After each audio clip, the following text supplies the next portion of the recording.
Babylon Project was our last, best hope for peace.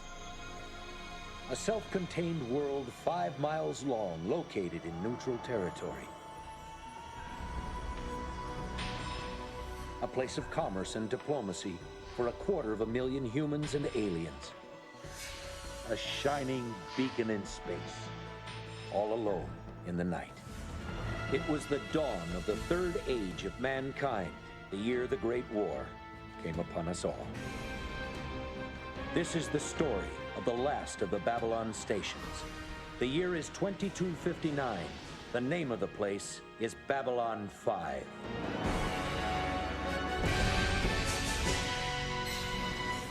Hello and welcome to Chats, a television podcast, Season 6, Chatzylon 5. My name is Alan, and someone once said that love knows no borders, and ours proves the point. Hi, Magellan. Hey. Hello. You know, for the serious first episode of a season, there are a lot of sappy lines in the beginning of Season 2 of Babylon 5. Oh, yeah. Yeah, they're trying to get us to feel good feelings about everybody. Yeah. And sad feelings about everybody at the same time. Yeah. Sad feelings can be good sometimes. Sometimes you gotta let it out and cry. Did you cry at all while watching these episodes? No. But maybe in the future. Yeah. That is a good barometer for like when a show gets really good, is when you feel like you could cry watching it. But speaking of a show getting good, this is Chatzylon 5. What was the last show you cried at? Good question. Thanks. Let me get back to you on that. I do All right. have an answer. I just have to think about it. Okay. This is Chatzylon 5. We watch 2 episodes of Babylon 5 a week, and this week we started Season 2. Yay! Whoa, yeah. Whoa. Specifically, Season 2, Episode 1, Points of Departure, and Season 2, Episode 2, Revelations.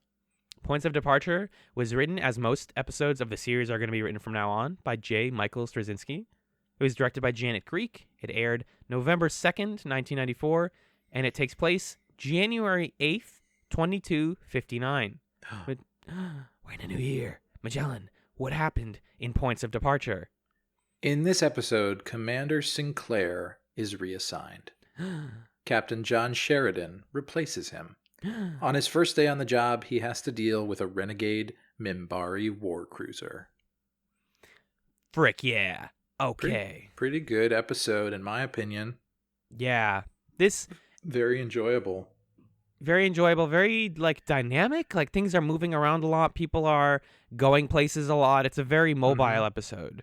Yes, I agree.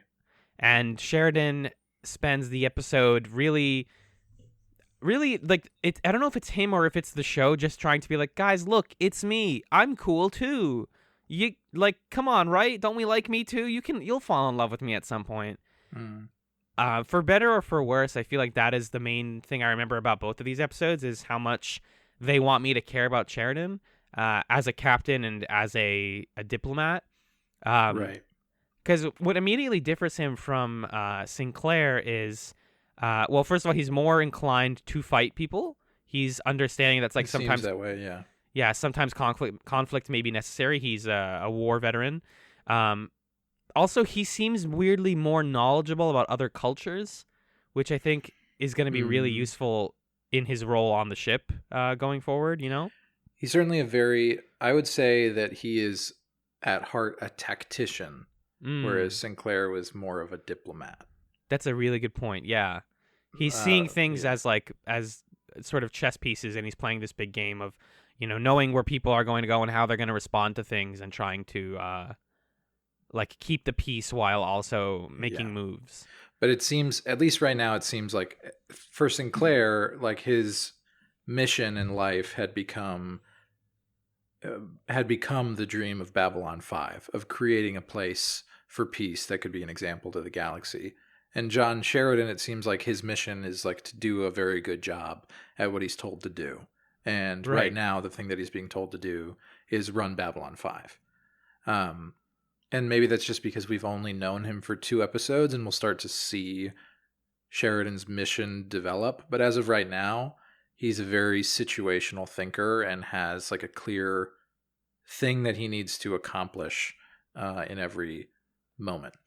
He's certainly presented at first as a little more of a kind of beat 'em up bad boy a la Garibaldi when he's first introduced, because he's on his ship, the Agamemnon, and he gets a call from the general of Earth Force. Is that right? Yeah, well, General Haig. Yep. Yeah, and General Haig's like, "Hey, we saw the truffle ship, the renegade Minbari ship, The Trigati. the Trigati.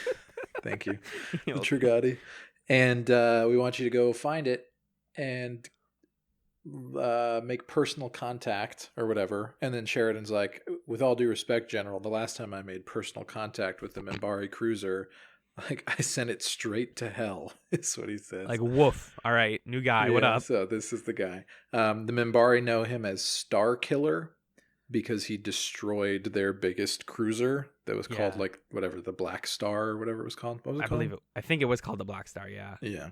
And so he has a much different reputation than Sinclair. That's probably the biggest difference that we can point to. In terms of his characterization, the show is still trying to figure out what that is, but it matters that Earth has decided that he is the one leading Babylon 5. Because whereas Sinclair was someone who fought in the war, but maybe ultimately has put it behind him and doesn't believe in that cause anymore, and the Minbari like for reasons that we'll talk about in a moment, Sheridan is someone who the Minbari look at and they're like, "What the fuck is this guy doing here? Why did they let? It's an offense to us that you guys put this guy on the ship." Yeah, it's a big middle finger to the Minbari in a place that should be about like peace and putting these differences and the war and stuff behind them. Exactly. So it's an interesting political choice from Earth. And I think what we're going to see from Sheridan is, and he recognizes that at the end of the first episode, like, "Oh, I kind of came here because I thought it'd be a cool promotion, but I'm realizing that I'm really screwing up the mission of this place." So his work in the show is going to be about atoning for his big murders and trying to be a better dude. Except he's already like a pretty cool guy. So I think that's what you're feeling of not really knowing where to like sink your teeth into him. Yeah, it doesn't feel like he has a specific angle other than like he wants people to like him and has a mission that he wants to follow.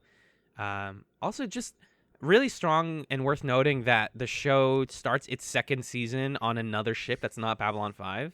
Like, so much of this show, and it's a deliberate choice to have it set on one ship. That means that like we get entire episodes that literally never leave Babylon 5 for a moment. And if they do, it's like we go on to Babylon 4 or we go on to like a Minbari ship. And this is like, no, here's a different ship with a different crew that you're going to briefly get a little peek at. You're going to see the Agamemnon and you're going to be like, is it like, what's going on? Is this the show now? Like, do we just like, who's this guy? Right. And, you know, he's sent onto Babylon 5 and he understands it as a one-off mission at first. And then the way that they cut away from it, or at the end of the cold open, is they're like, "Hey, so I have a big proposition for you, Sheridan." And he's like, "What is it?" And it's like, you know, we understand that it's actually that we want you to stay on Babylon 5 and be their commander for good. Also, it's confirmed at the beginning of this episode that Sinclair is, at least according to the Minbari, an ambassador on Minbar now. That's the last. Reassigned. That's the last like farewell we get to both Michael O'Hare and Sinclair.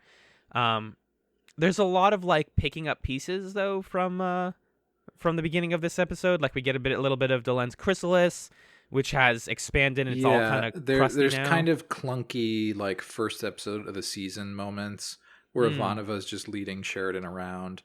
And he's like, "So what's the deal?" And she says, "Okay, well, at the end of last season..." Yeah, she does our recap episode. She does our whole recap episode. And then he's like, "Man, it sure is crazy here.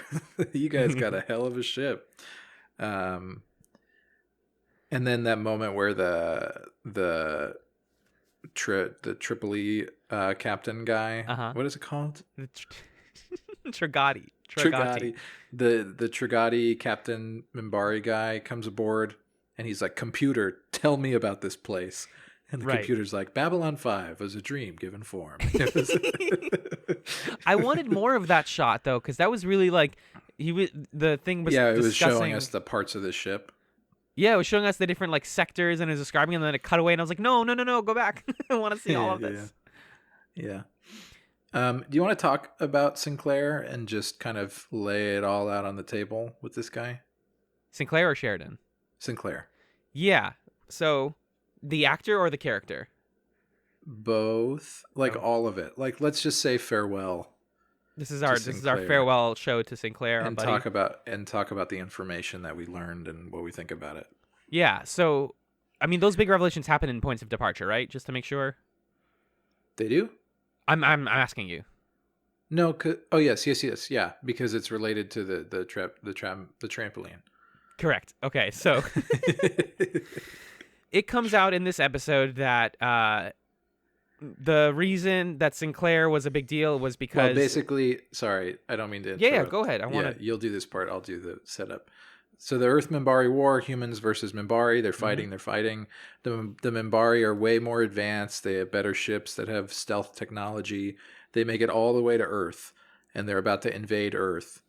But then, mysteriously, to all Minbari and to all humans, the Minbari stop, and they don't conquer Earth, and they don't destroy the humans. And so it was a big mystery in season 1 of why did they do that? Mm-hmm. We learned in season 1 that it was related to they took Sinclair on board, the Great Council, the leaders of the Minbari. They pulled him on board and did something with him. And it seemed like we were going to be told what that was at the end of season 1. Delenn was like, come to my quarters and I'll tell you the answers to the season-long question. Right. And then Sinclair was like, shoot, I forgot about the driving arc of my character. Ugh, dang it. Whoopsie. She's in a cocoon now. Now after when she gets out of the cocoon, she's a butterfly. I'm off the show now. Whoops. I'll never know. And then in this episode, Lanier, blessedly, it's like, okay. Yeah. Oh my God. Lanier as the lore dump character is so good. Perfect. Entirely perfect. Yeah, it's appropriate. He delivers it well, but like it's not boring. Yeah. It's actually in plain English. Like it's totally a lore dump. He's basically like, here is the connection between humans and Minbari, but it like feels really fascinating and like it's like the most interesting history lesson that I've gotten on like a TV show. It's fun that it's coming from a character who does not have the highest authority to give this information. That's what makes it kind of exciting. Yeah. That he was told that it's okay, but it still feels like he's kind of making this choice of his own accord. And he's like, hey, don't tell anybody this big secret, but now you know. Mm-hmm. And the secret being, basically, Minbari have souls, just like every living thing does. And when they die, their soul moves on to another vessel, and either moves on and becomes like a spirit, or moves on to another vessel. And it has come out that humans are basically husks that Minbari souls occupy, and they become humans. They're an evolved form of Minbari souls that died. Or some humans have Minbari souls. Right. Certain humans. I think the most fascinating thing about this revelation... And Sinclair is one of them. Yes, Sinclair is one of them, but it's presented to us like an objective truth. It's not necessarily true. That's what Sheridan seems to say at the end of the episode. Is like, I don't actually believe this. Because you don't have to. Like, you can go the rest of the show, I guess. I don't know if they're going to ever corroborate it, but like, it's a thing that they believe religiously. It's almost like they're explaining the Bible to you, or they're like, well, people came from Minbari. And it's like, no, that doesn't make any sense. Like, you can't explain that with science. And they probably could if they went far back enough. And they showed, whatever happens to Sinclair. But that's sort of an interesting way to present faith and spirituality to the viewer, is as like lore. Like, this is just history to us. And we have accepted it as history, as many religious communities have, is that their religious texts are not presented as something to assume, but for something to objectively believe.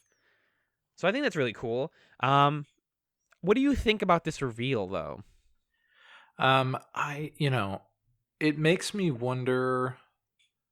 It just makes me wonder if this was known the whole time that this was going to be the Sinclair revelation, and if so, when it was planned that they were going to reveal it. Yeah. Because it feels in this episode like, we can't just let this sit. We have to answer this question because we know that Sinclair is not going to come back anytime soon. So here's an answer. Yeah. And that, like, because this is a story that has real people in it, like real actors are playing the characters, it's hard for me to separate what is going on behind the scenes from what's happening on screen. Narratively, I think this is, it makes complete sense to reveal this information to us now, because it makes season 2 have, especially with what we learn about Delenn in the second episode, have this tone of like bigger lore that is stretching back further back into the kind of like weird religious past, and also is previewing a potential future for us that could be totally different, in which humans and Minbari, who knows, maybe they converge and become one species or something. Yeah. And so it gives us things to work with and explore in this season.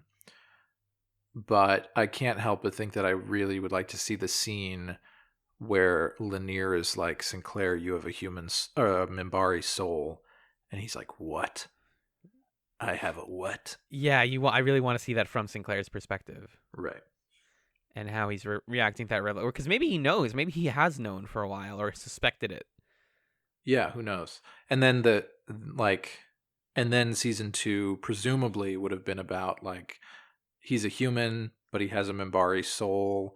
Does he believe that? What does that mean? How does he reconcile that with like being a member of the human military?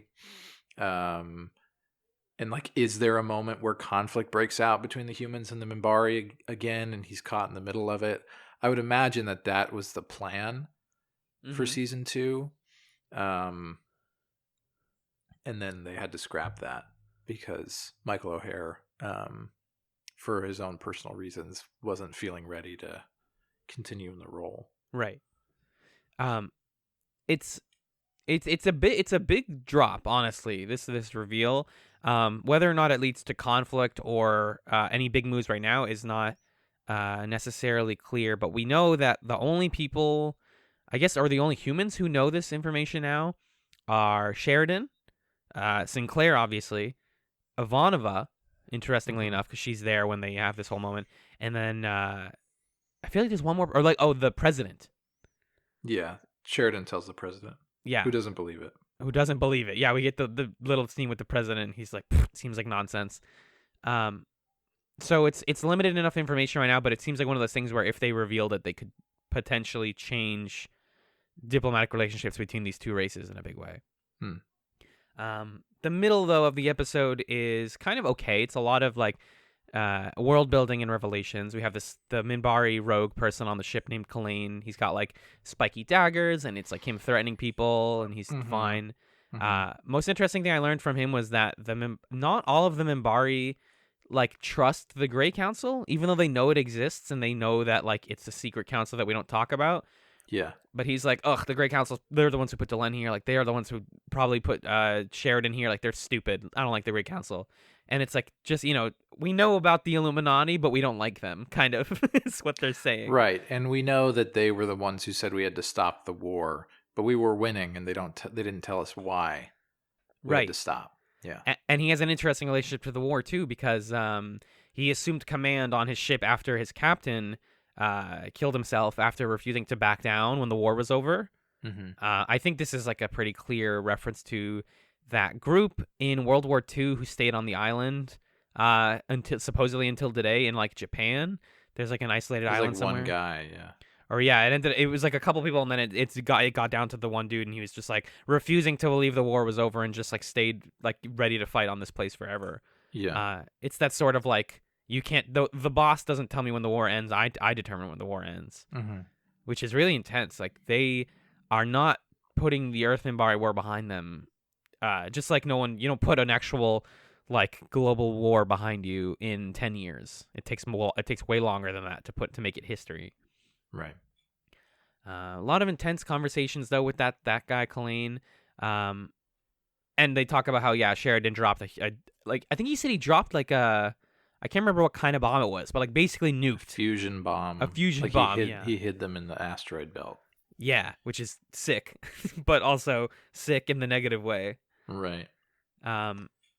This bad guy threatens to kill Delenn. They realize this after some thinking. This is another fun moment where Sheridan does the Sinclair thing where he's like, everyone presented me with this information, but I found the secret third option, which is like he's not here to kill the president or me. He's here to kill Delenn. Aha, I got it. Oh no, we have to go run and catch Delenn or else she's going to be dead in the cocoon. I have a lot of notes about like, wow, this part's crazy. And then I guess they go to Delenn's place. The guy is in there.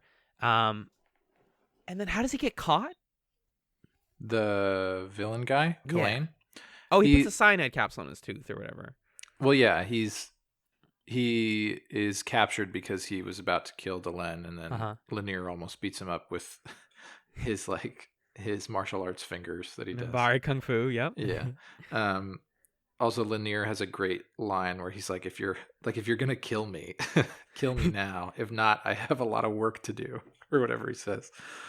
And then he has the Minbari equivalent of a cyanide capsule, because the idea is that they're trying this. The crew of the Transylvania is trying to make it look like they are being attacked by Babylon 5, right? To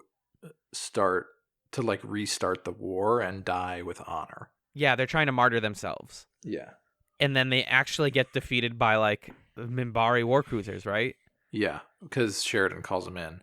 And I love that moment where he's like, hey, thanks for the help. And the Minbari guy's like, for you, this was just like a problem you had to solve. For us, this is like a huge, horrible loss. And you didn't get out of this seeming like a good guy to us. We still hate you. Yeah.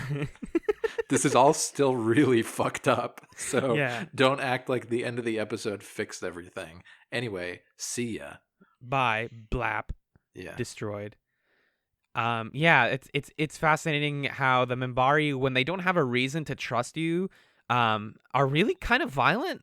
Like I always imagined the Minbari as like peace first at all possible. Right. We're finding more and more that Delenn is not actually like representative of the Minbari. Like she literally is on Babylon 5, but not as like in the metaphorical sense, not at all. Yeah, like her and Lanier are actually like the calmest Minbari that we've met. Yeah. And then maybe some members of the Great Council, but even they are hot-headed to a certain extent.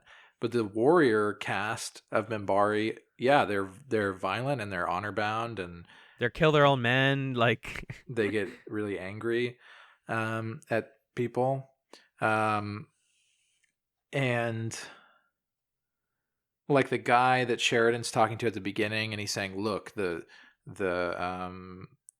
tryptophan is nearby.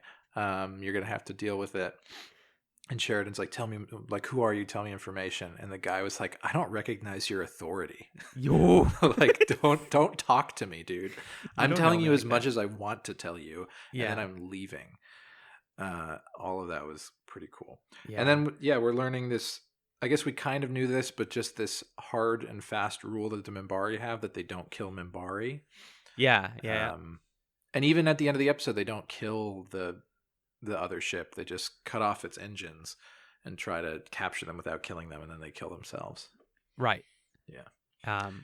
And speaking of like Lanier and Delenn being the only calm ones, like all this conflict is happening, and I keep wanting to say Sinclair. Oh my God, Sheridan is like, we gotta handle this, and we gotta this is an important moment for me because if I don't get everyone's trust and work this out now, then I'm starting out on the wrong foot.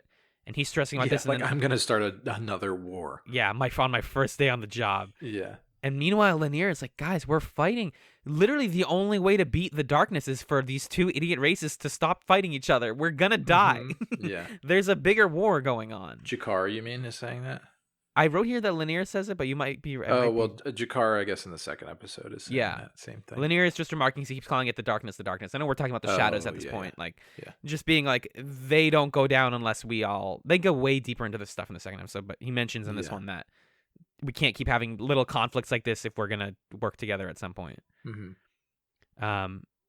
So everyone's safe at the end of the day, and then there's like there's like more endings in this episode than there are in any other. Yeah. My God. Okay, I want to talk just for a second. I'm on board for John Sheridan. Listen, okay. I'm like cool with him. He's a little handsome, and he's a little like captain of the football teamy. Yeah. In a way that's sort of off-putting, but I can roll with it because he's like square-jawed captain on a sci-fi show, and that just happens sometimes. Yeah. And like we at first thought John Crichton was that, and then it's like, oh, he's actually crazy. Cool. He's crazy, insensitive, and a good show. Great. Yeah. So I think John Sheridan's going to move in that direction for us. Why do we have this new character who is in the credits and is like a fighter pilot guy or something? He gets a letter from home. It's like a hollow sex letter. It's like a lady who's like, I miss you. Like, look at my crossed legs. My lingerie. And the guys are like, turn that off. then at the end of the episode, he's just hanging out with the main characters. Yeah, And he's like, yeah, what do we think of the new captain, guys? And it's like, buddy, what do we think of you? Who are you? Get out of here. The only reason I know his name is because he wears a name tag on his outfit, which is another like, hey guys, look, it's me. He totally goes in. I don't know a good comparison right now, but like they expect us to be like, oh yeah, that guy. I didn't even notice him before. He's like our old friend. Like it's sort of like how at the beginning of season 5 of Buffy, Dawn just exists. Oh, right. You're supposed to accept as reality that Buffy's always had a sister, and then later it's revealed actually her sister is some like construct of the universe or something. Spoilers. Oh yeah, God, I forgot. Yeah. It is like that though. It's exactly like that, except it's not going to be that explanation. It's just going to be, we've decided that we want another white guy to be a main character on the show. My only thing that like potentially seems cool about that guy is he's just a pilot, and we don't have anybody who's like, we have a security guard, we have like the lieutenant commander, we have the commander, and we have ambassadors. Yeah. So it's kind of cool to see someone who's like a little, like much lower on the totem pole. Perspective. I agree with that. But he's introduced terribly. Terribly introduced, and it's not believable that if he's just a pilot, he's going to hobnob with the lieutenant commander and whoever else was at the table, and like the head doctor. Yeah. And he's just like a guy who's drinking buddies with them. Yeah, no. I don't believe that, Babylon 5. Babylon 5, you're usually so good about like not having all the characters sit at a big table and pretend like they're an ensemble. It's not Friends. That's not what the show is. We specifically have praised the show for not making a big deal out of like, look, they're all friends. Like, no. Yeah. His name is Kefir, by the way. Whatever. So. Is he going to be in the rest of this stupid show? I think he is. I think he's like a major character. Damn. Maybe not like the most major, but he's definitely like in it a lot, which is great. All right. Well, I'll give him another chance. But this episode just expected me to... They're putting so much work, like you were saying, into getting us to like John Sheridan. Yeah. And the fact that Ivanova knew him before gives him a lot of credibility to me. Yeah. And she's like, without question, oh, he's great. He's a good guy. But then they put no work into this other new main character who is in the opening credits, which, by the way, now sloppily shows a shot of every person and then like has a 5 whoosh through them. Yeah. It looks really dumb. It does look really dumb. It looks bad and dumb and takes too long. That brings me into my first stray note, by the way, which is the new episode intro feels sloppy right now. I'm gonna get used to it. Even by the second episode, I was like, okay, but it just feels like somebody is trying to remember the first one from memory and didn't like, write it down. Yeah. And they're getting all the lines remember out it of order. Yeah, exactly.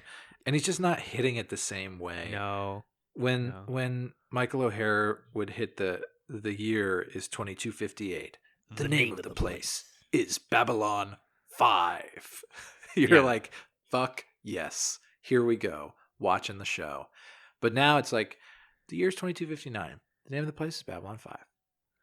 Yeah, it's a very different. Can I just read it real quickly? It's a shorter one, I think. Yeah, read it for us. So, the Babylon Project was our last best hope for peace. A self-contained world 5 miles long, located in neutral territory. A place of commerce and diplomacy for 250,000 humans and aliens. A shining beacon in space, all alone in the night. It was the dawn of the third age of mankind. The year the Great War came upon us all. Hold on. What? Okay. Excuse me? Thank you for telling us. Big that's stuff. Happening. This is the story of the last of the Babylon stations. The year is 2259. The name of the place is Babylon 5. Like, it feels out of order. I'm not used to it. And it's just, again, Bruce Boxleitner, good actor, maybe not the best narrator. Yeah, I agree. And I really liked that Babylon Project was a dream given form. Yeah. That's such a great way to start talking about Babylon 5.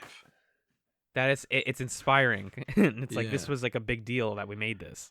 Anyway, not as good as season 1. Yeah. But that's okay. I'm still just getting used to the new situations, and the episode ends with they're all talking and they're like, what? Another weird note about them hanging out at the bar. Yeah. They specifically mention either in this episode or the second one that they are different bars depending on your rank. So there's a down below bar, which is where Garibaldi like got that bottle of alcohol from the other guy, and then this is like the officer's bar. And it's like, why is this? Then that makes less sense. So why is he like here? the head of the fighter pilots or something? Maybe. I don't want to read about him because I don't. I'm just gonna look and see if he's what he is, because the show did not tell me good. Yeah. A member of Zeta Wing. Keffer? Warren Keffer. Yeah. Keffer. Warren. Ugh. Buffy taught me to not trust anyone named Warren. He's the one we're gonna hate. Yes. Lieutenant Warren Keffer. Okay. He's a male human, an Earth Alliance pilot. He served as a Star Fury pilot on Babylon 5 and a member of Zeta Wing. Yeah. Okay. And I just spoiled something for myself about Warren Keffer. Classic Magellan move right there, everyone. Hey. But never mind. He's not in the rest of the show, but he's not that big?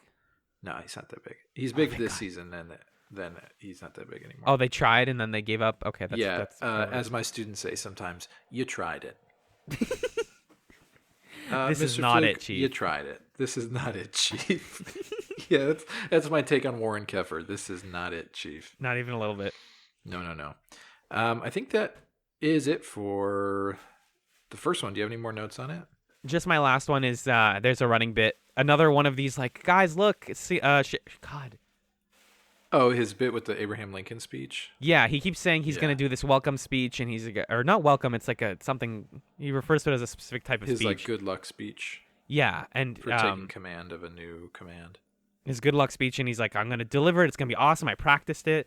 And then he keeps like getting to like Abraham Lincoln once said a quote that perfectly applies to what we're currently talking about.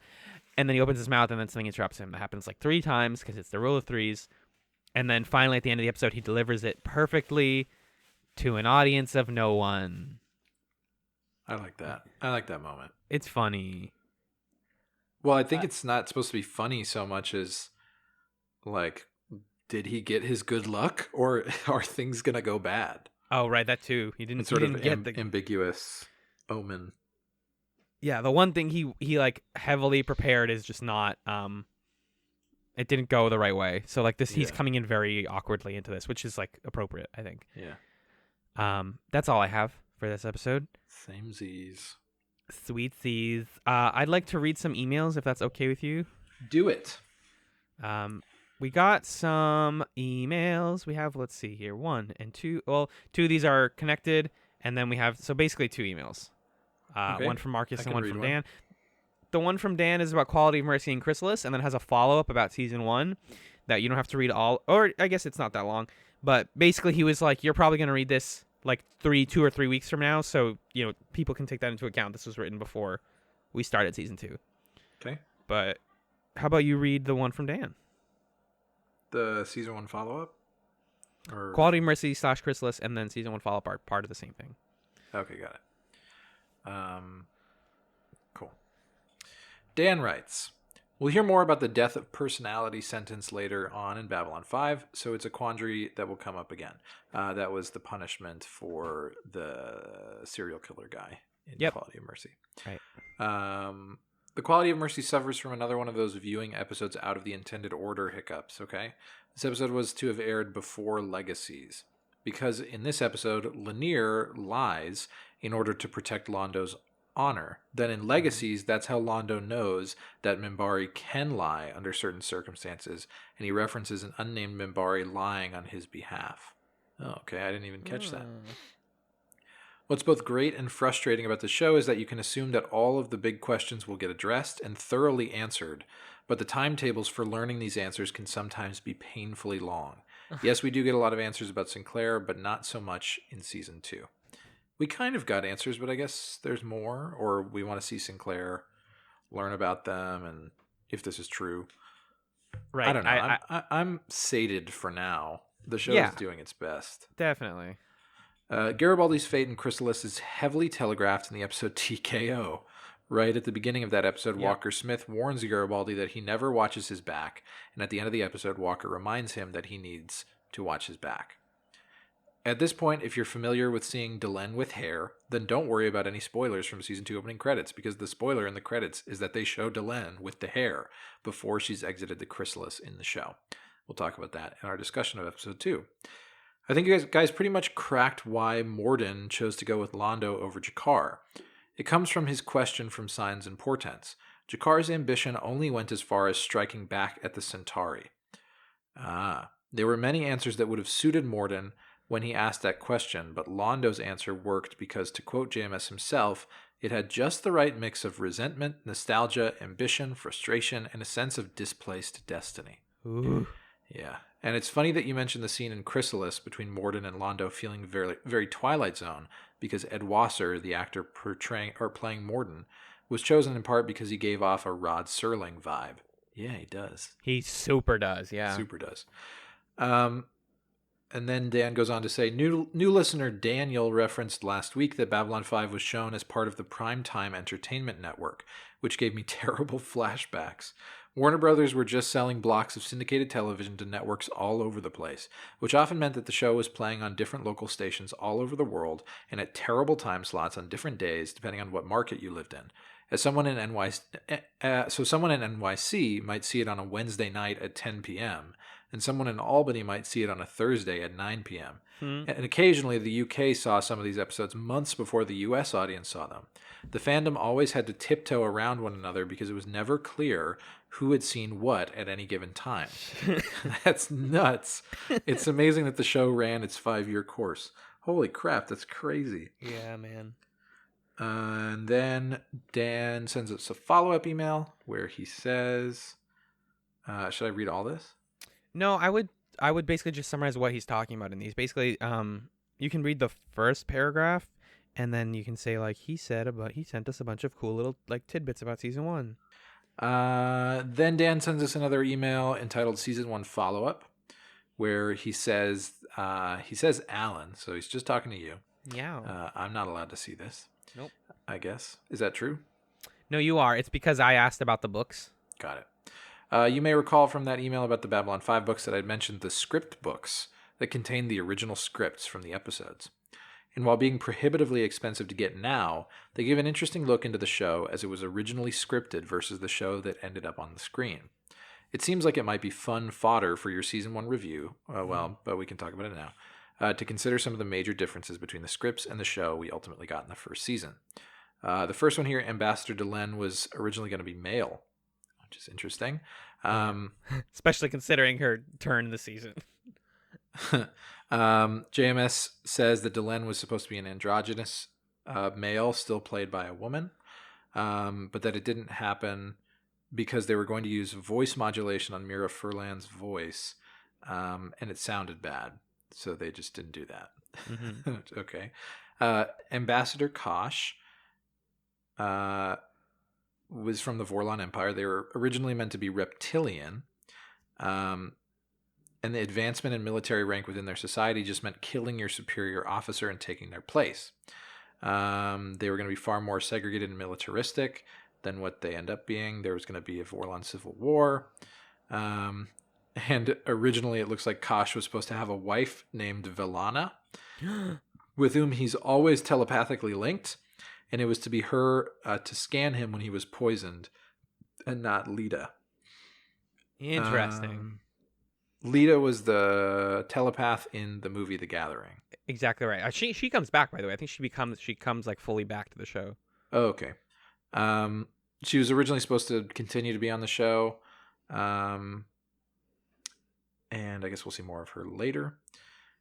You can pretty well graft the characters from The Gathering to the ones we got on the show. Laurel got replaced with Ivanova. I don't even remember Laurel.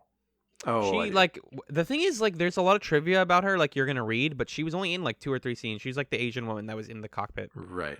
Dr. Kyle, who was originally meant to be Indian and named Dr. Chakri Mendak, Yikes. got replaced with Franklin, and Lita got replaced with Talia. That sounds right. Londo was originally named Londo Kolari instead of Molari. Jakar's name was originally spelled Jackar. Jakar. Worse spelling. Yes, not as cool. much. I love apostrophe. Sometimes apparently closed captioning still spells Jakar in that way. Mm-hmm. There was originally going to be a character named Mr. Jones, who was going to be mysterious and powerful, but also an ally to Sinclair. I suspect that this character was a proto-Mr. Morden, and that relationship between Mr. Jones and Sinclair got shifted over to Morden and Londo. Some other random stuff. So there was going to be a throwaway line that explained where Laurel went to some secret mission. Sinclair asks the Soul Hunter if he can feel the deaths from Babylon 4, and the Soul Hunter says no, they're still alive. The real Kosh was going to kill the fake Kosh in Grail, but then he didn't. Garibaldi tries to get in touch with his dying father and fails to make contact before his father's death, and that seems like it was shifted over to Ivanova's story. Mm-hmm. And then Garibaldi originally maintains a Londo fund that's meant to repay him for the money that Londo steals from him. This way he doesn't go broke and he avoids a diplomatic incident by going after Londo. That's fun. Send us more stuff like that, Dan, if you can, because I love that stuff. Yeah, and I can't feasibly buy the script books right now because they're like not for sale anywhere, and it's hard to find files of them. So like that's the secret info that we can't really get otherwise. But cool, very cool. A lot of that stuff I had suspected. Like I heard about like the actor becomes other actor after the movie, and Takashima becoming Ivanova, but also like Takashima was going to become a traitor and all this stuff is cool. But I don't know. So stuff you could write like a whole script book like that about any show, because I'm sure tons of things get redrafted when you make the actual show, like when it goes to production. Our final email this week is from our friend Marcus, who's first of all, this email is subject line Chrysalis Delicious, which is great, and he says greetings A&M, which I really like that we're A&M now. Because it makes me think about why is it called Texas A&M? Good question. I know someone who graduated from there. Yeah, it's like it. Now I just need to know really quickly. I'm sorry. Agricultural and mechanical. Agricultural and mechanical. Thanks. He says you made it. We did make it. With season 1 of the bag, and in Chrysalis, you have seen to me what is one of the first truly excellent episodes of the show. You're right in saying that everything is fudged, and it's difficult to overstate the significance of these events. I still remember the shock I felt when they actually killed the president. Garibaldi was shot, and the purple space crabs just obliterated the Narn colony in seconds. I couldn't believe they went there. Yeah, it's great.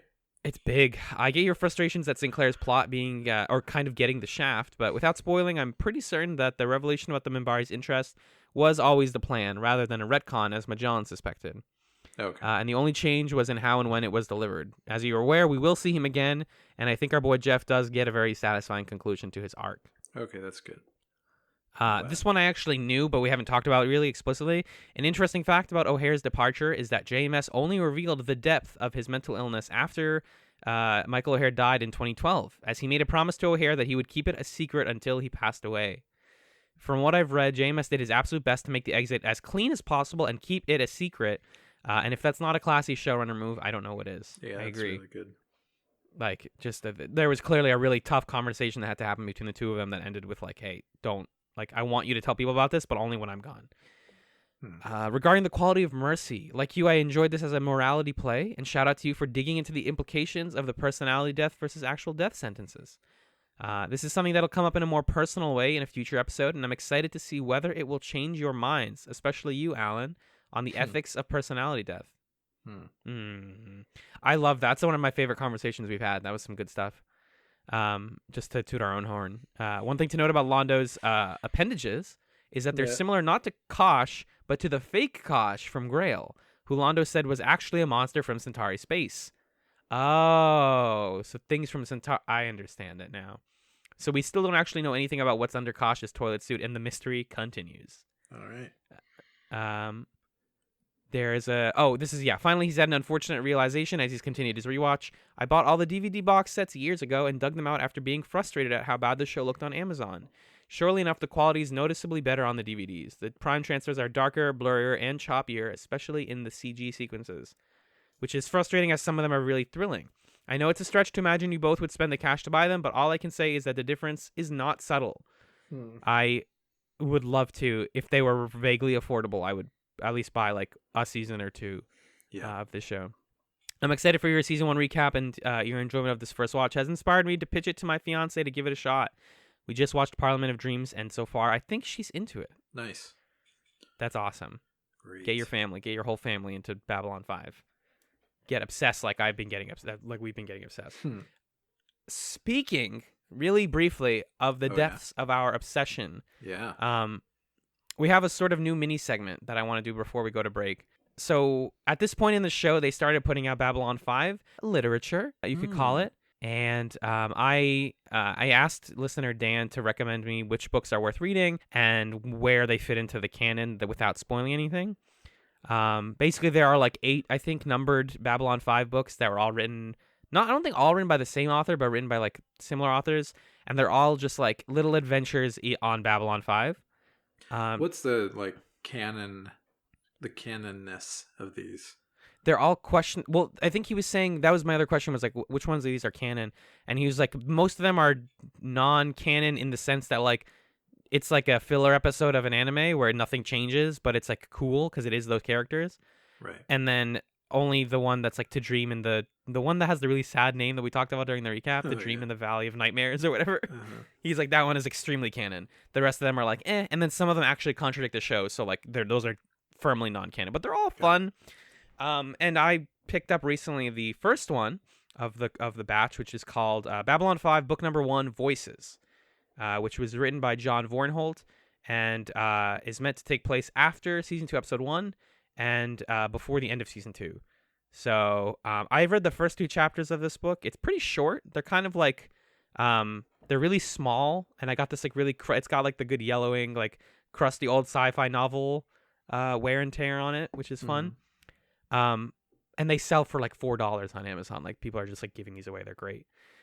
Basically, the premise of this one is that there was going to be a Psi-Corps conference, like a major Psi-Corps conference on Mars, on the Mars colony. And so the book starts from the perspective of Mr. Gray from Eyes, the like nice telepath. Okay, yeah.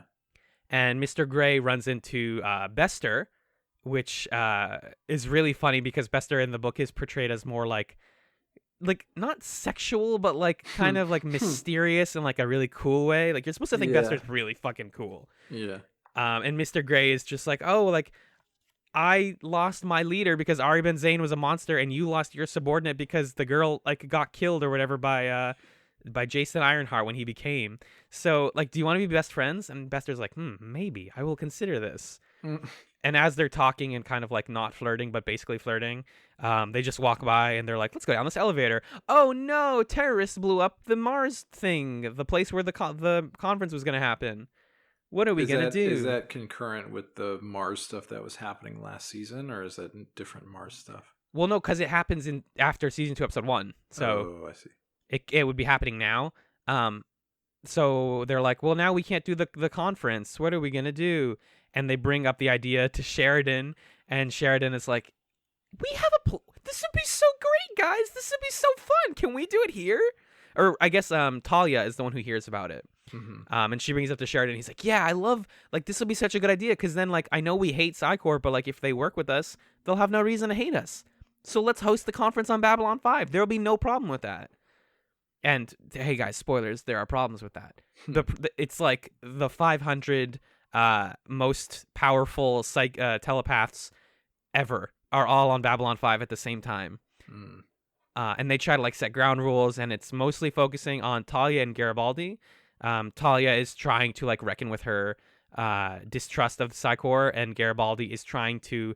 it's basically the worst ever day in Michael Garibaldi's life, because he's, like, the single security chief, and he's like, we don't have enough, like, are we going to have enough security? And Sheridan's like, no, dude, you're not. It's going to suck. And if I hired you extra help, then you wouldn't know who they are, because they'd be, like, mercenary help, and you don't want mercenary cops in a psychic conference. That's a bad idea. So you're going to have, like, 3 guys, and you have to wrangle all these, like, grumpy psychics together and hope that no one dies. And so that's the kind of the setup for what I've read so far. I am just so fascinated with the way this Vornholt guy writes, like, character introductions, because it feels like really good fan fiction. Mostly, like, the descriptions of the ship are good, and the setting feels very vivid and makes a lot of sense. But every time a character comes on screen, it's just like what this guy, when he watched the show, thought about the actor. Right. Like, give us some examples of that. So Sheridan comes on, and it's like, from Garibaldi's perspective, like, man, I forgot how handsome and distinguished John Sheridan was. I can't be, maybe I will never be that distinguished, but, like, man, that guy's really got it going on. And then Ivanova comes on, and the guy really doesn't have, like, a perfect picture of her, but what he talks about is her eyes. And he's like, her eyes can convince anyone to do anything. Anything she looks at will follow her orders. And it's, like, very, very gross of him to say that. And then easily my favorite is him talking about Talia. Let me find the exact wording here. Let me open this crusty book. It's just like women in particular. He just really, it's a bit horny. Talia Winters looked away, wondering if the problems on Mars would ever end. She had an appointment, so she couldn't dwell on her own little problems. With a sigh, she continued her stroll down the main corridor. As usual, heads turned to watch Talia, but she paid them no attention. She was a beautiful woman, with sleek blonde hair, an intelligent face, and a long-legged body wrapped in a tailored gray suit. Her P5 psi level was only average, but her classy presence at a meeting or negotiation was as much in demand as her telepathic abilities. Like, ugh, yummy. And her first scene is her and Kosh basically recreating that part where he, like, it's actually really charming. Kosh is like, I need you to be the telepath for my meeting. And she's like, Kosh, like, why do you keep asking me? I know I'm the only telepath, but, like, what is it with all these meetings you're having? And Kosh obviously says nothing important. And then he's like, my guest has arrived. And she's like, there's nobody sitting here. And he's like, she is invisible. And Talia's like, what? And he's like, she's sitting right there. I swear. Her name is, like, Invisible Susan or something. Talia's like, Kosh, do you just want to eat dinner with me? Did you just, like, do this to ask me out? Is that what we're doing? And he's like, no, she's right there. Scan her. I promise you she's there. And then she does. And she's like, briefly she noticed somebody in the scan, and then they disappeared immediately. And she's like, Kosh, what happened? Why? Like, there was a girl there, and then she wasn't. And she's like, and then Kosh is like, she left. She felt embarrassed. So weird. But I swear she was there. Anyways, thanks for the meeting. Oh, that's amazing. So it's a lot of that. It's a lot of good character moments, and it's very silly. I'm going to try and read more than a couple chapters every week now, just because it's, like, again, pretty short. But I will keep people up to date with my thoughts on these Babylon 5 books as I go through them. Great. Lovely. Ooh. So for now, we're going to take a little bit of a break, and then we're going to be right back to discuss Revelations.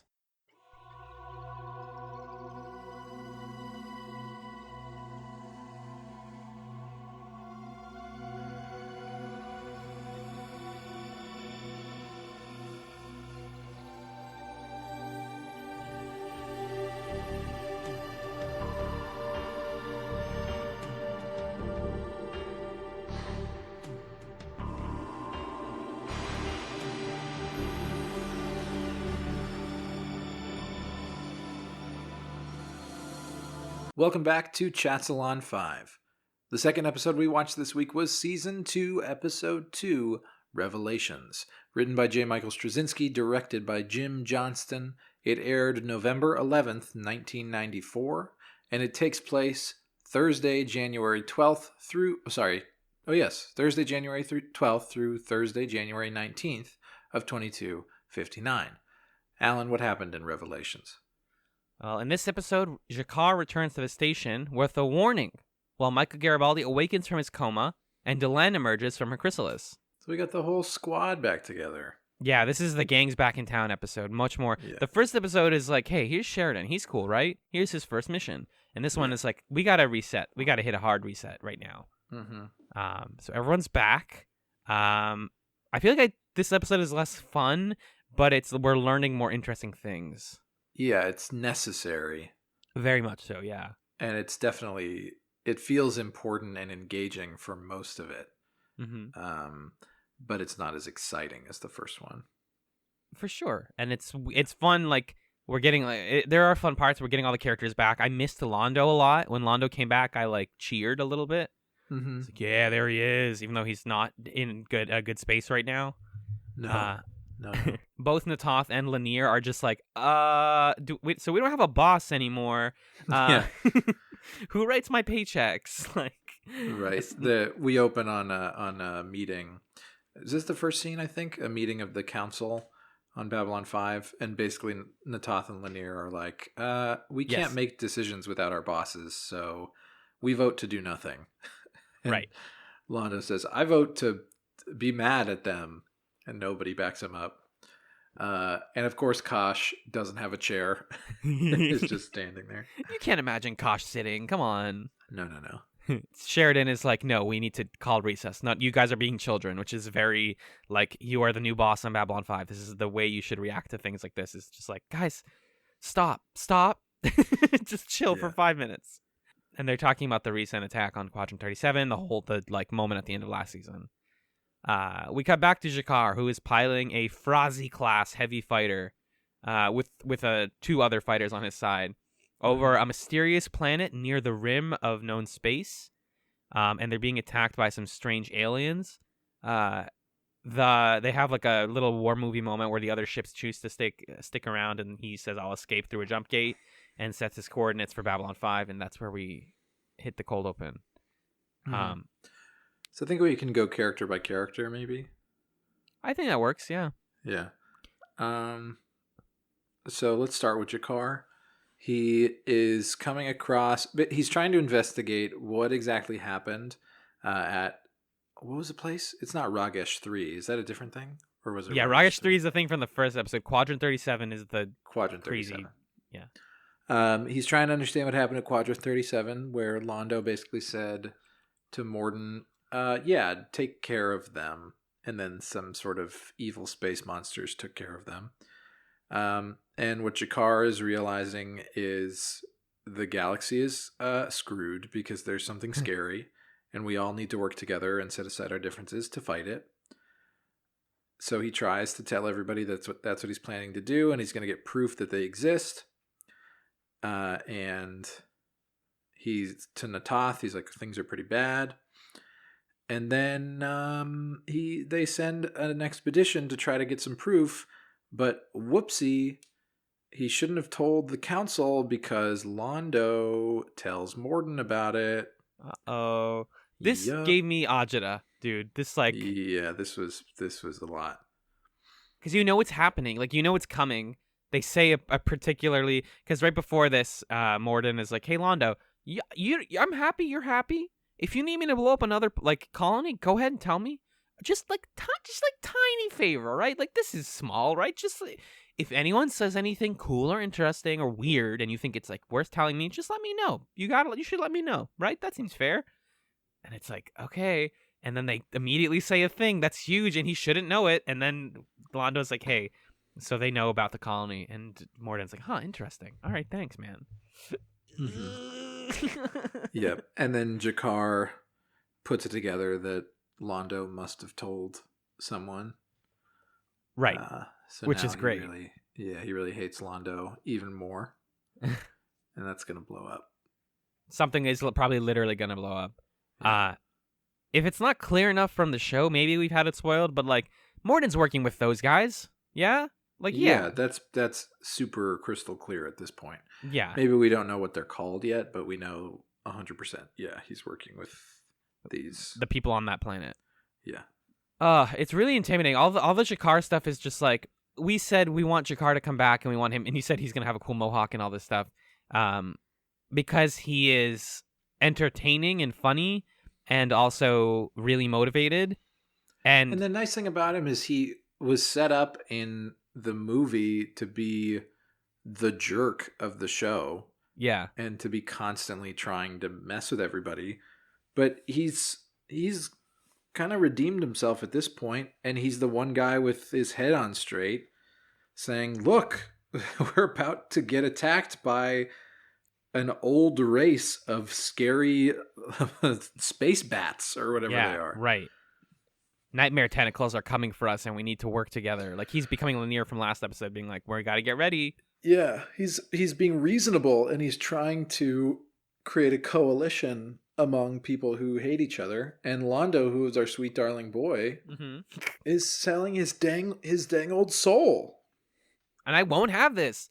I think both of these things work, though. Like, it makes me unhappy, but they work. Like, Jakar going from, like, ready to screw people over at a moment's notice to trying to save people works because no one believes him at first when he says, like, these guys are coming for us. Right. And Londo going from, like, perfect sneaky boy to, like, trapped by fate also works really well because it's tragic and sad. Right. So those are our sort of, like, big plays of the episode between those two gentlemen.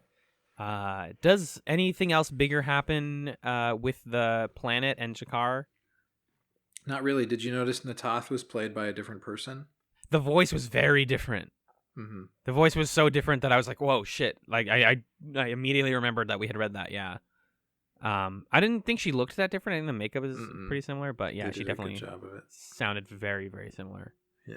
I'm trying to remember, because this is all important stuff. Like, I'm trying to just see where they find themselves at the end of the episode with the bad guys.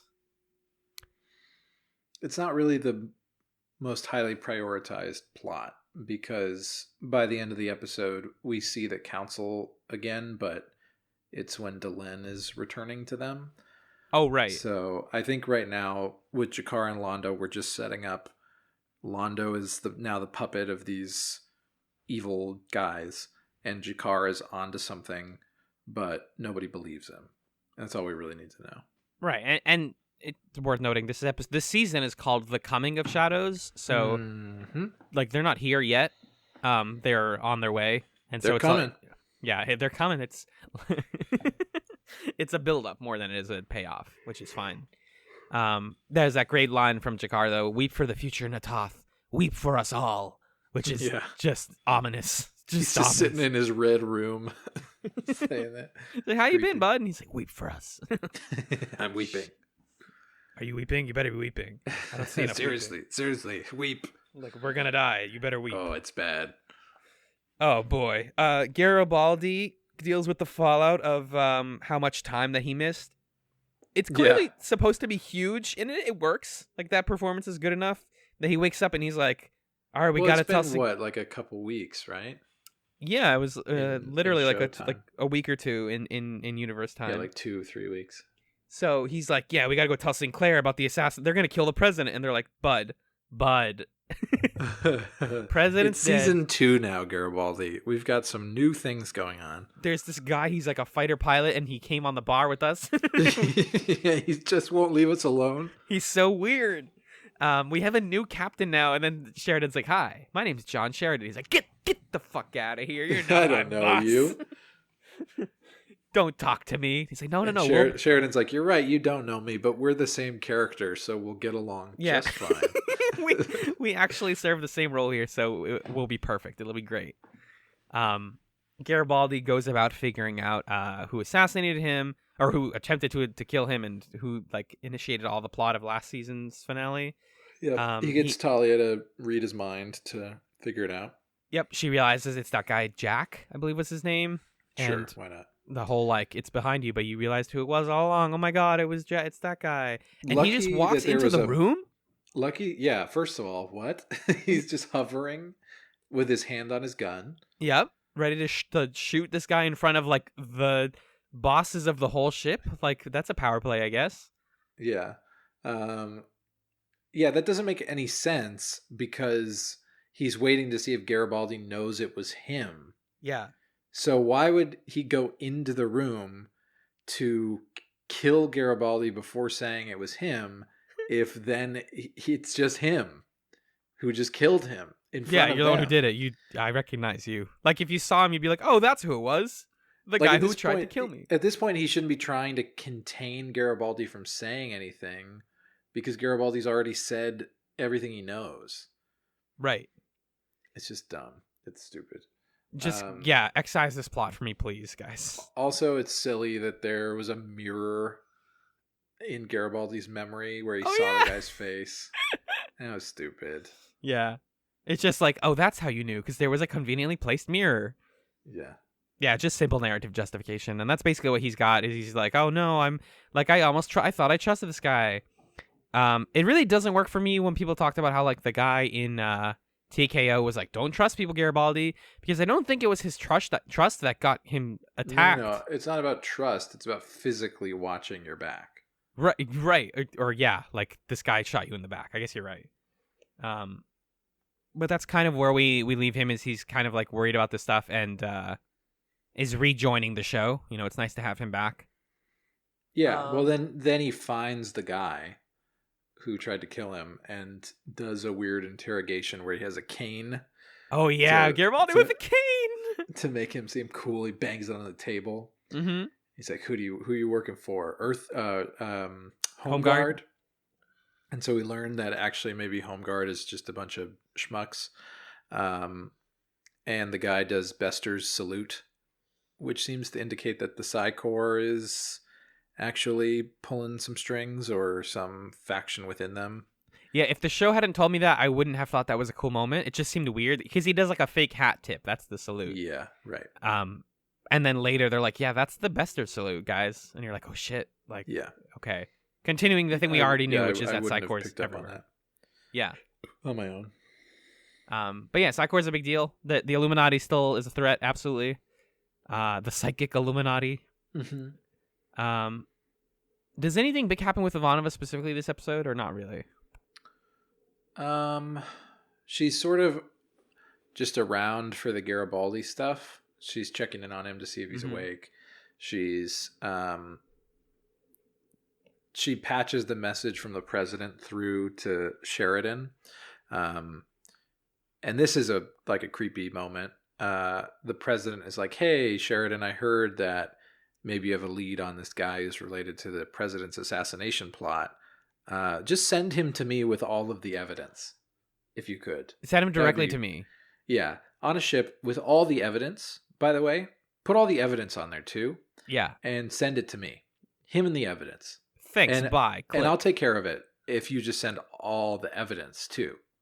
Do you have any leftover evidence? Just toss that in there. Yeah, just throw anything that's evidence. I want that to me, please. With him send. and the ship. Him ship evidence, send me now. Thank you. Where's the evidence? I've been looking around. Do you have the evidence? If so, send it to me with a ship. Along with your credit card. Evidence bad plot, me send. Thank guy you. Guy to send. Me bad evidence, guy. Man. Okay, me bad guy. Me villain.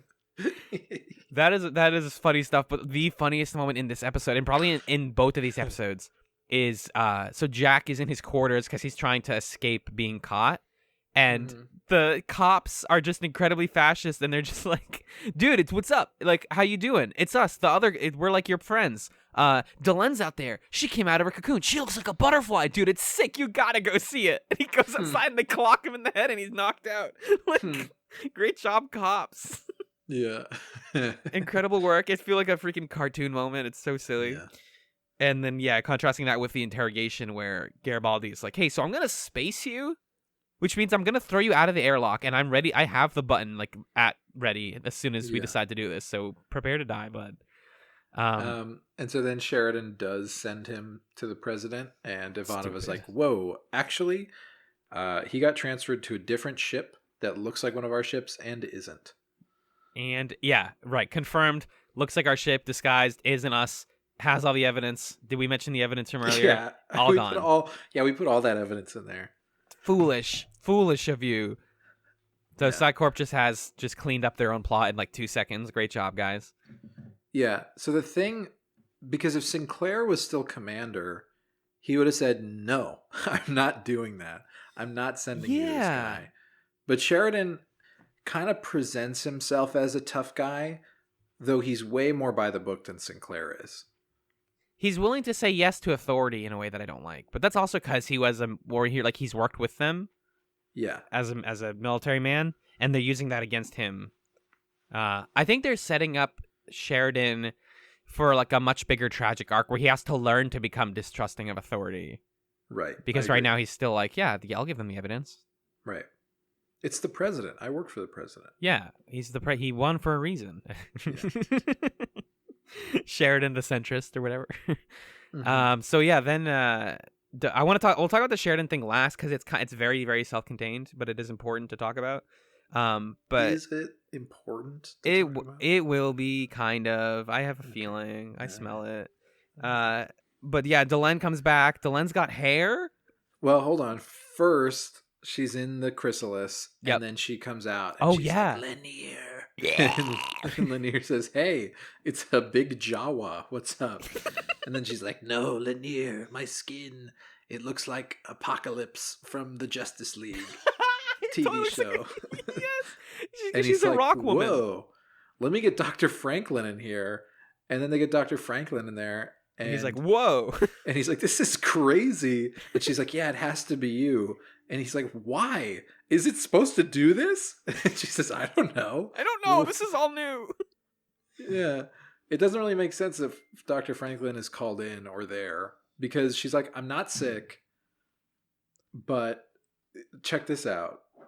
This is nuts, huh? I need you to help me recover, though. Well, because I think they have some line about, like, we can't have Minbari emergency people here because they don't know about this. And so we needed, like, a neutral party to help me with the recovery process. I see. But then he's just, again, he's like, this isn't in any of my books. I don't know what to do about this. I'm going to, like, look at you in shock, and that's all I got. And then Lanier says, hey, guys, Delenn wants to come back. Can she come back? And they say, yeah, sure. That'd be great. That'd be sick. Bring her out. Let's check her out. Let's see the like, it's like... Right, it's kind of framed like either... It's framed like either...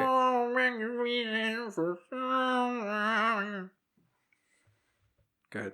It's framed like either she is coming downstairs after putting on her prom dress, or she's the nerd who took her glasses off.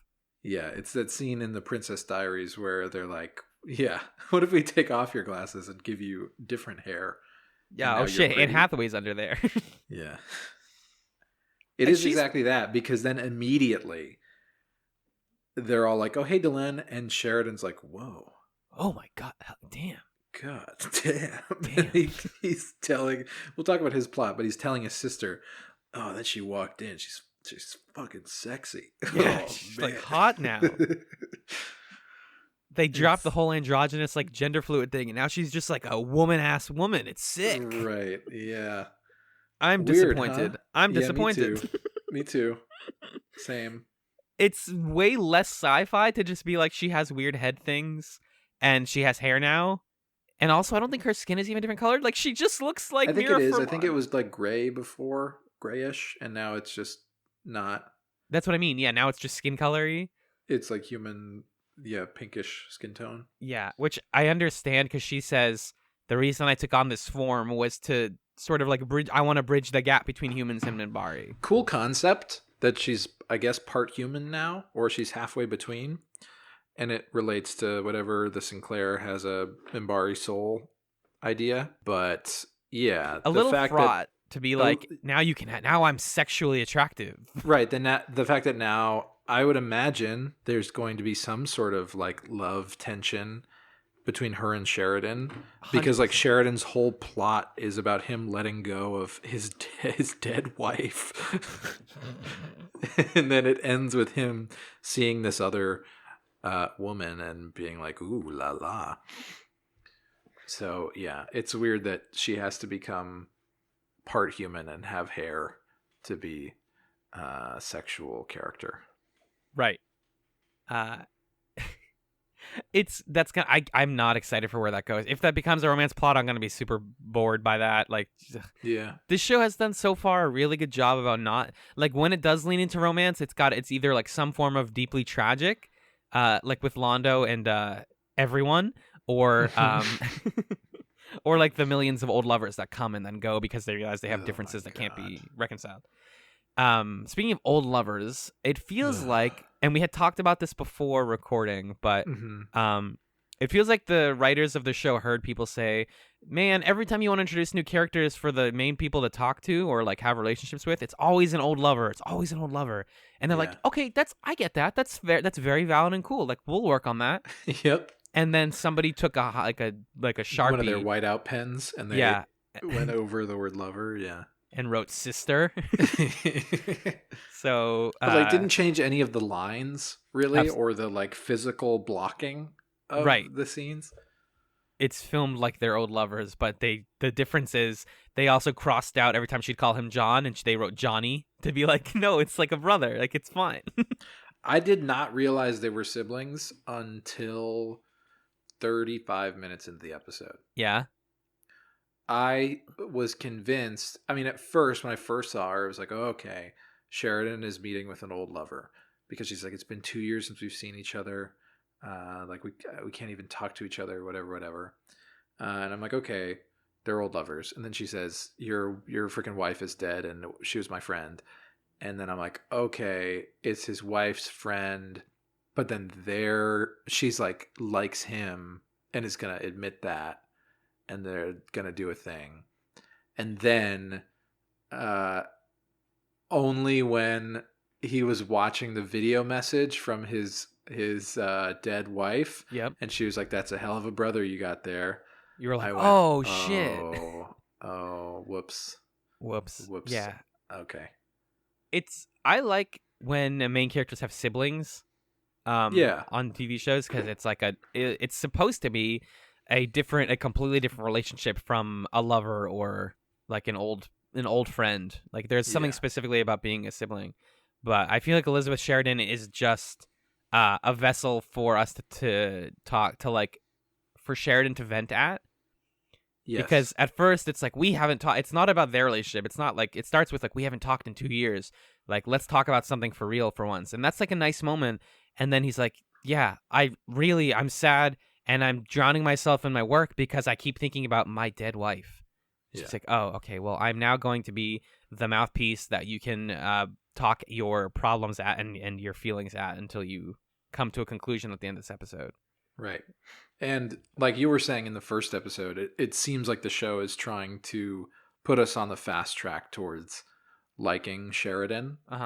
Because the first episode was all about like, he's this well-respected guy. Look, he's got this Abraham Lincoln speech. Ivanova thinks he's a good man. He's got a bloody past, but he's already not wishing it wasn't there, sort of. And then this episode is like, and he has love in his heart, and he's sad.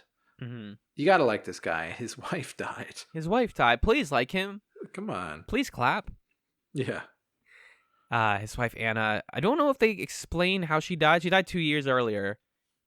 She was on some scientific exposition in the Rim. Expedition. Thank you. It's an easy mistake. No, you're good. Most likely it's related to the evil things. I would imagine. Yeah, I think so. That the reason I think so is that works out really well with the season arc of like we're introducing these bad guys, and then also whoa, our main character has a direct cut to, like it gives us a direct tie back to them. Yeah. So I'm curious to see where the whole Anna stuff, like how that affects him in his relationship with the bad people. Same. And that's pretty much what I have.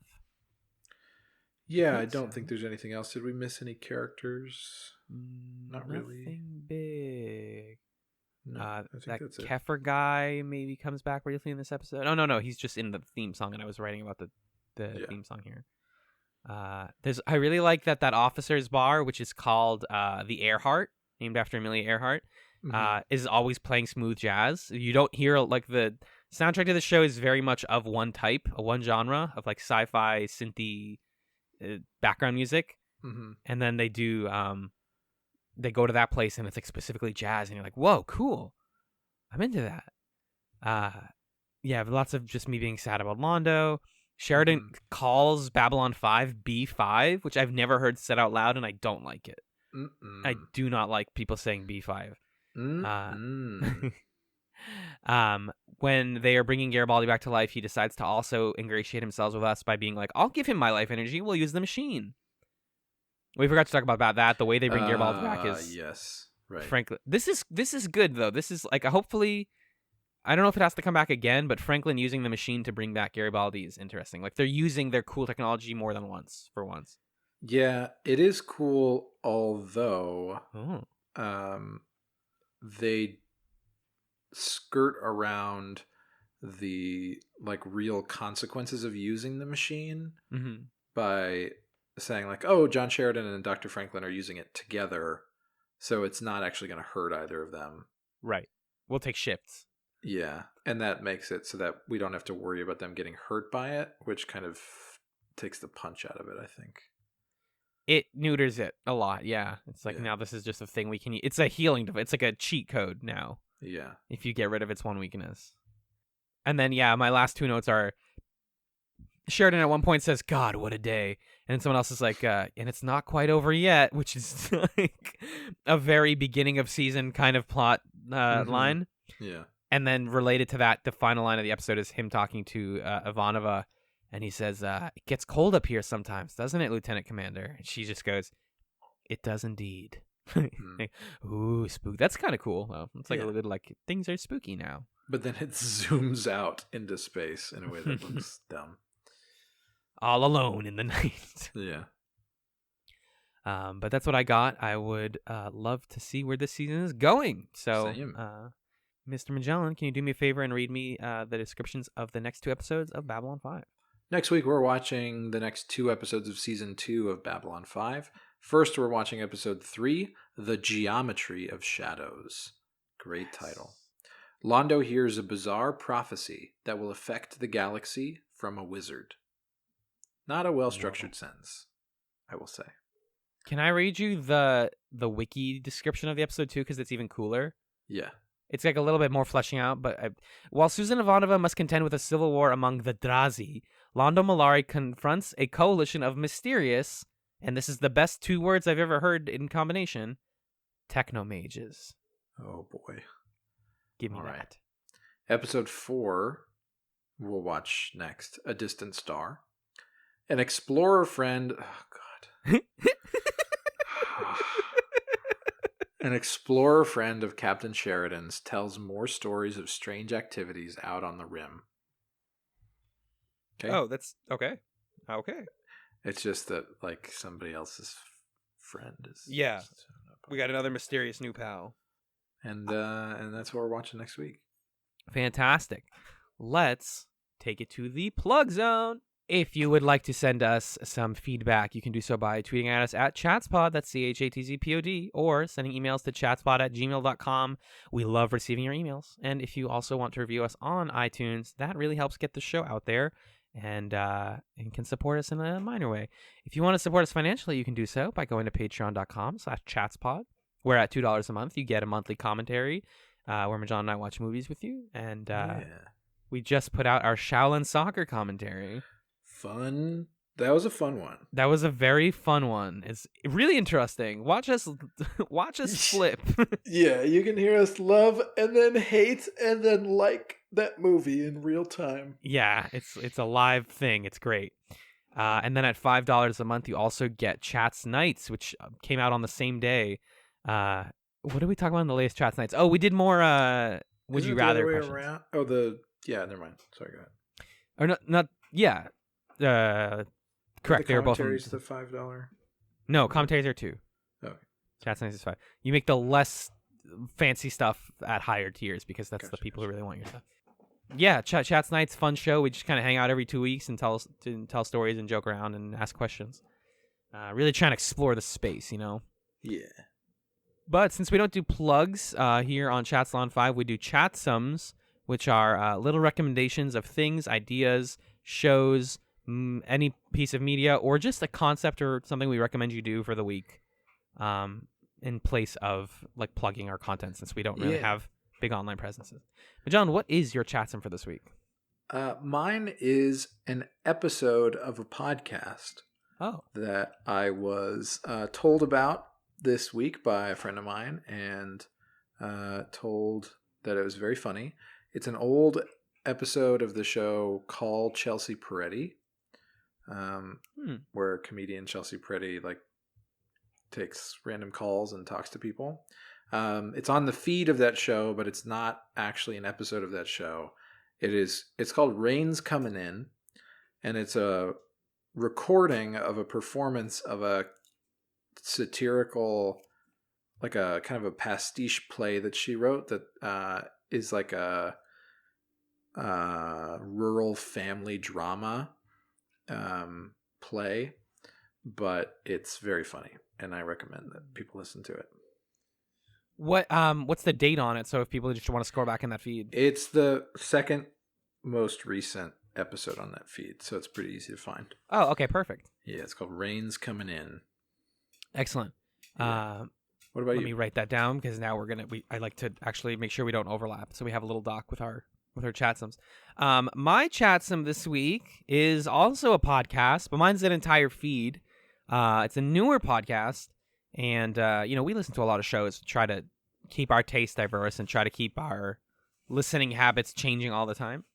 So this new show I just got into is called The Slowdown. It's Slowdown, one word. It's a podcast hosted by the current United States Poet Laureate, Tracy K. Smith, and she puts out an episode every weekday where she discusses a poem and then reads it to the listener. Each episode is almost exactly 5 minutes long, and I love it so much. It's really relaxing, and it reminds you that not only do like podcasts not need to be a presentation or a show for you, it can just be like a moment in your day that you enjoy for a couple seconds or a couple minutes. But also just poetry's so good, y'all. The one I listened to this morning was this poem about this guy whose mom was in the hospital and talking about like how family relationships change when you're in the hospital.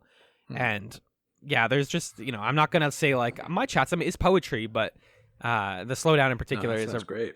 Yeah, it's a really digestible way to enjoy poetry. So I check it out. Beautiful. Thank you so much for listening to this episode of Chatzylon 5. Peace.